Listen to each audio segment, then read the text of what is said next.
আসসালামু আলাইকুম রহমতুল্লাহি ওয়া বারাকাতুহু। প্রিয় দর্শক, গত এক সপ্তাহে প্রায় ৪৭ বার যুদ্ধবিরতি লঙ্ঘন করেছে নেতানিয়াহু বাহিনী। দর্শক, অভিযোগ ফিলিস্তিনবাসীর এবং গাজার হামাস বাহিনীর। যুদ্ধবিরতি লঙ্ঘনের এই ভয়াবহ চিত্রটি উঠে আসে আল জাজিরা সহ মিডল ইস্ট আই এবং বিশ্বের বিভিন্ন খ্যাতনামা গণমাধ্যমের কাছ থেকে। সমস্ত বিশ্ববাসীর মুখে এখন একটাই প্রশ্ন, যে তাহলে গ্র্যান্ড রাষ্ট্রগুলি কি করছে? যে চারটি রাষ্ট্র এই যুদ্ধবিরতির গ্র্যান্ডের হয়েছিল, তার মধ্যে এক নম্বর হচ্ছে মার্কিন যুক্তরাষ্ট্র, দ্বিতীয় নম্বর তুরস্ক, তৃতীয় নম্বরে মিশর, চতুর্থ নম্বরে আরব আমিরাত। দর্শক, তুরস্ক রাষ্ট্র ছাড়া বাকি যে তিনটি রাষ্ট্র আছে তারা সবগুলোই নিশ্চুপ। এতবার যুদ্ধবিরতি লঙ্ঘন করেছে, এরপরও কথা বলছে না মার্কিন যুক্তরাষ্ট্র, কথা বলছে না মিশর, কথা বলছে না আরব আমিরাত। তাহলে এই যুদ্ধবিরতির মূলত কি প্রয়োজন ছিল? দর্শক, বারবার এই ধরনের খবর আপনাদের সামনে তুলে ধরার জন্য আমাদের চ্যানেলটি অলরেডি প্রায় বন্ধ হওয়ার উপক্রম। এরপরও ঝুঁকি নিয়ে আপনাদের কাছে এমন একটা তথ্য আজকে উপস্থাপন করব, যেটা আমি তুর্কিপিডিয়া নিউজ থেকে সংগ্রহ করেছি। সেটা হলো ইসরায়েলের সাবেক একজন গোয়েন্দা শীর্ষ কর্মকর্তা এবং ইসরায়েলের বর্তমান সরকারের শীর্ষ একজন কর্মকর্তার অভ্যন্তরীণ কিছু কথা, যেটা তাদের গ্রেটার ইসরায়েল নিয়ে তাদের যে পরিকল্পনা, তারা যে দ্রুত এই ধরনের সিদ্ধান্ত বাস্তবায়ন করতে যাচ্ছে, তার কিছু বিশেষ বার্তা আপনাদের জন্য তুলে ধরছি। আপনারা এটা দেখুন।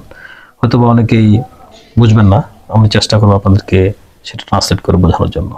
গাজার বিষয়ে ইসরায়েলের পরিকল্পনা প্রকাশ করেছে একজন সাবেক কর্মকর্তা। Erase Gaza. We have to take the people there and send them to Libya. দর্শক, এখানে তিনি বলছেন যে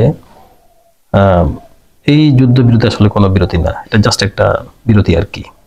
অর্থাৎ নেতানিয়াহু কিভাবে গাজাকে একদম নিশ্চিহ্ন করবেন বা জনশূন্য করবেন, তারই একটা প্রাথমিক প্ল্যান হচ্ছে এই যুদ্ধবিরতি। What do you see as the future for Gaza? No future.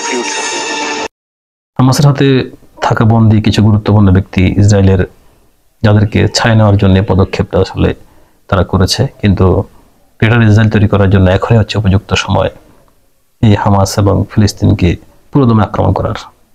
A parking lot, a dumping ground. But what's a creative idea? I do. Okay, we have agreed. যুদ্ধবিরতি বা যুদ্ধ বন্ধ এ ধরনের সংবাদ দিয়ে বা এ ধরনের একটা চুক্তি করে বাকি যে ফিলিস্তিনবাসীরা পৃথিবীতে আছে, যারা সংগ্রাম করছে বিভিন্ন দেশে, তাদেরকে আবার পুনরায় গাজায় ঢুকিয়ে একেবারে নিঃশেষ করে দেওয়ার জন্য এটা আর একটা চূড়ান্ত একটা plan. Suddenly they send some missiles. Our people send missiles from inside. আর এই পরিকল্পনাটি প্রায় মোটামুটি সম্পন্ন, অথবা বলা হচ্ছে যে সফল। দর্শক, গাজাবাসীরা ঘরে ঘরে যে ত্রাণটা একটু পেয়েছে, যে ওষুধ সামগ্রীগুলো তারা পেয়েছে, তারা যাতে তারা ব্যবহার করে না পারে, অর্থাৎ তারা যাতে এগুলো ব্যবহার করে একটু সুস্থ হয়ে না উঠতে পারে, তারই আগে কিন্তু তাদেরকে আক্রমণ অর্থাৎ মরণ কামড় দেওয়ার জন্য এই ধরনের একটা প্ল্যান বা ব্যবস্থাপনা নিয়েছে নেতানিয়াহু বাহিনী। And then we said, there's a missile from Gaza. So now we can ask. তারা ফলস প্লাগ দিয়ে, অর্থাৎ ইসরায়েল থেকে আক্রমণ করবে না, তারা গাজা বা ফিলিস্তিন থেকে ফলস প্লাগের মাধ্যমে তাদেরই কিছু গুপ্তচর দিয়ে তারা মিসাইল ফায়ার করবে ইসরায়েলে, আর সেই শিরো ধরেই তারা পুরোদমে ঝাঁপিয়ে পড়বে গাজা বা ফিলিস্তিনের উপরে। আর এই ধরনের পরিকল্পনাটাকে বাস্তবায়ন করার জন্য যাবতীয় ব্যবস্থাপনা কিন্তু সম্পন্ন করা হয়েছে। So you think that's also that's possible? Everything is possible. We are going to erase Gaza. গত দুদিন আগে ফিলিস্তিনে সড়ক দুর্ঘটনায় দুজন ইসরায়েলি সৈন্য নিহত হওয়ার জের ধরে প্রায় 150 টন বোমা মেরেছে নেতানিয়াহু বাহিনী গাজাবাসীদের উপরে। অথচ এই দুজন সেনা কিন্তু কোনো হামাস অথবা কোনো ফিলিস্তিন বাহিনী তাদেরকে মারেনি, তারা নিহত হয়েছিল সড়ক দুর্ঘটনায়।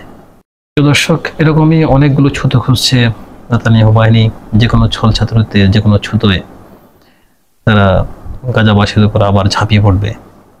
মূলত আসলে এটা কোনো যুদ্ধবিরতি নয়, এটা হচ্ছে একটা কৌশল। আমি কয়েক মাস আগে একটা ভিডিওতে আমি বলেছি যে ফিলিস্তিনের এটা কোনো আসলে যুদ্ধবিরতি নয়, এটা একটা যুদ্ধ কৌশল। দর্শক, মধ্যপ্রাচ্যের বেশ কিছু সোর্স থেকে আমরা যে সত্যটা পেয়েছি, যে খবরটা আপনারা শুনবেন, সেটা শুনলে সবাই আটকে উঠবেন।